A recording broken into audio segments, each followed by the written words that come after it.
समस्या नमस्कार, आज पूरे आप देख रहे हैं भारतवर्ष ट्रू में प्रॉमिस है। 24 न्यूज़। मैं मेरा मोहम्मद स्पष्ट अफान कहना जमशेदपुर है झारखंड से। पेट्रोल डीजल की कि किल्लत को केंद्र लेकर में बैठी एनडीए कांग्रेस की ने केंद्र सरकार, सरकार पर साधा निशाना। पूर्व जिसका शुंगम नेतृत्व कांग्रेस के कार्यकारी अध्यक्ष अवधेश भारतीय सिंह ने जनता कहा, पार्टी के देश में अच्छे दिनों की जगह वरिष्ठ अब नेता ईंधन संकट देखने को मिल एवं रहा है। माननीय कैमरामैन के साथ प्रधानमंत्री मैं मोहम्मद नरेंद्र अफान, मोदी ट्रू जी कर प्रॉमिस रहे 24 हैं। न्यूज़, जमशेदपुर झारखंड से।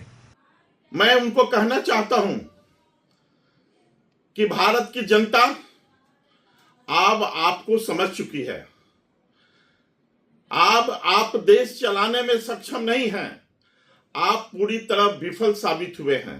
अभी तक देश, पूरे भारत की जनता गैस की किल्लत से जूझ रही थी, गैस की समस्या से जूझ रही थी। गैस के चलते छोटे मोटे जो उद्योग थे, जो बड़े बड़े या छोटे मोटे जो रेस्टोरेंट थे, होटल थे, आज बंद पड़े हुए हैं। उनके जितने भी होटल में काम करने वाले कर्मचारी, स्टाफ, सब लोग बेरोजगार हो गए हैं। सब लोग होटल छोड़ करके गांव चले गए हैं। अब सबसे बड़ी समस्या देश के सामने, सबसे बड़ी समस्या देश के सामने पेट्रोल और डीजल का आ गया है। इस पेट्रोल और डीजल का क्राइसिस का सबसे बड़ा कारण केंद्र में बैठी एनडीए की सरकार, जिसका नेतृत्व नरेंद्र मोदी कर रहे हैं, और हमारे विदेश मंत्री जयशंकर जी हैं।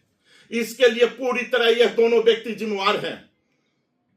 अगर हमारी विदेश नीति अच्छी होती तो आज ये पेट्रोल और डीजल की समस्या नहीं होती। इस मामले में हमारे विदेश मंत्री पूरी तरह विफल साबित हो गए। विदेश नीति तो पहले से हमारी पूरी तरह विफल थी, चरमरा गया था। कांग्रेस के समय याद कीजिए कि जो हमारी विदेश नीति थी, रशिया अमेरिका के साथ तो संबंध अच्छे थे, अड़ोस पड़ोस को जितने भी देश, हमारे छोटे छोटे देश थे, एक छोटे भाई की भूमिका में थे। चाहे वो बांग्लादेश हो, नेपाल हो, भूटान हो, या अफगानिस्तान हो, ईरान हो, या इजराइल हो, कितने अच्छे संबंध थे।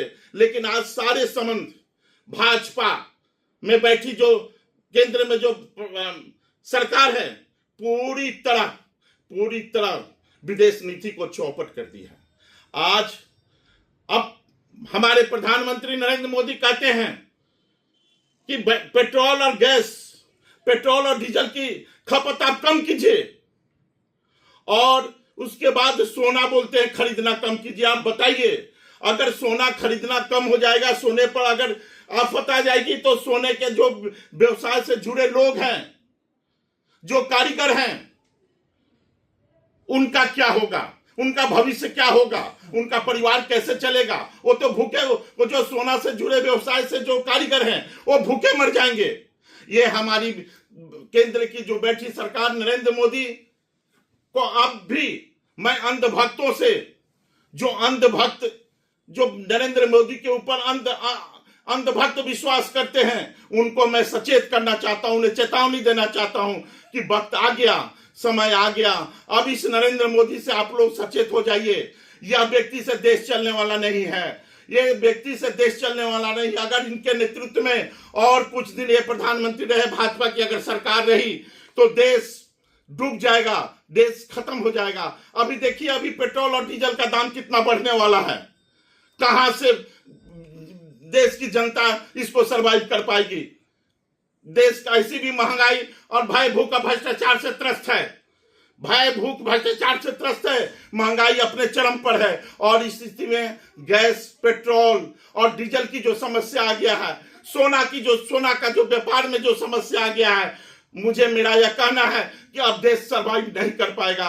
अब देश को बहुत ही जल्द सोचना होगा, देशवासियों को, कि अपना निर्णय लेना होगा, और एक बार पुनः विचार कर पूरे मजबूती के साथ मैं पुनः एक बार कहना चाहता हूं कि यह भाजपा की सरकार को हटाइए और केंद्र में कांग्रेस के नेतृत्व में सरकार बनाइए। मुझे आशा ही नहीं, पूर्ण विश्वास है कि देश में पुनः एक बार तरक्की आएगा, विकास होगा, उन्नति होगा, और हम अपने पूरे विश्व में जो हमारा एम था कि हम देश विश्व में एक नंबर देश साबित होंगे, वह सही साबित होगा।